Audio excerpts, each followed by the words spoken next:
It's unanimous between seniors Kimberly and Logan and sophomores Elizabeth and Lila, no fans of the ban. But they admit having a phone takes away their attention. Ban could improve their mental health. The Surgeon General wants Congress to approve a warning label on what these phones are most often used for, social media, and what he considers the risk of significant mental health harms from these platforms. A study by Common Sense Media found students receive more than 200 notifications a day, and 97% of them use their phones during school hours. Distractions like this leading a growing number of states to review and restrict cell phone use.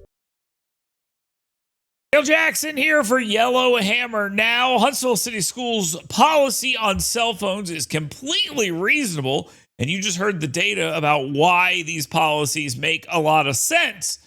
But there are some in the Huntsville City Schools system who are not happy with this. But here's the good thing about that.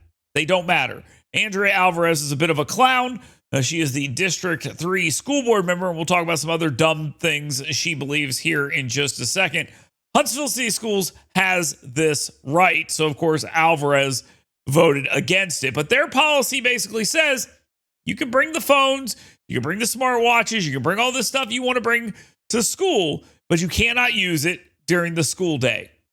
That's it. It's still on your person. If some emergency breaks out, you still have your phone with you. All of that's fine. But if you're using it for other reasons, then you're going to get in trouble. This is completely reasonable. Well, students are starting to head back to school, and the learning environment will look a little bit different this year as school districts enforce the Focus Act, which bans cell phones in the classroom. Huntsville City Schools passed policy changes to comply with this law, and Superintendent Clarence Sutton says the district has received some mixed reactions from parents and students about the changes. He says the goal is to encourage more involvement in the classroom. We are going to try to, warn you. We are going to try to call your parents, talk to you, and hope you follow the directions. So with grace comes with communication, but also we're asking them, it's been in place, it is the law, help us follow the law by really paying attention and doing what we ask you to do first time. And the school board is saying, parents, help us out with this, and the superintendent's echoing that. And that's a completely reasonable position. Now, Alvarez is kind of a clown. I think I mentioned that before. And it's hard to be the dumbest person on a school board that includes a guy like Ryan Renaud, a credibly accused drug dealer.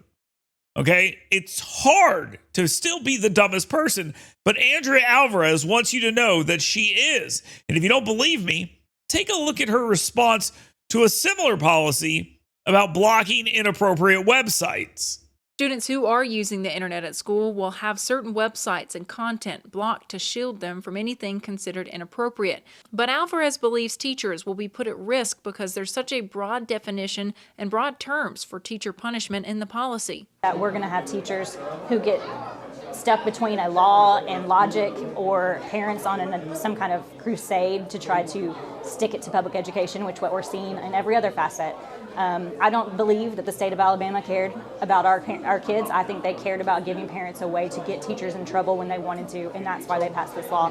This is why I send my kids to private school. Andrea Alvarez is the reason school choice exists. And while she'll scream and yell about it and screech until the cows come home, she doesn't understand. And it's not her fault. She's not very smart.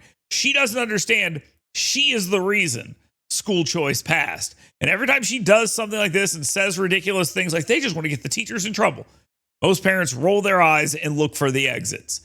Finally, some sanity is reigning. Huntsville City Schools is doing the right thing on the cell phone policy. They're following the law. Their plan is reasonable. Some other places are locking them up in pouches and all this other stuff. I don't think that's necessary. Just tell them you can't use them during the school day. And if you see them, we're going to take them. It is that simple. Huntsville got it right. Andrea Alvarez, sort of irrelevant. Thank God for that.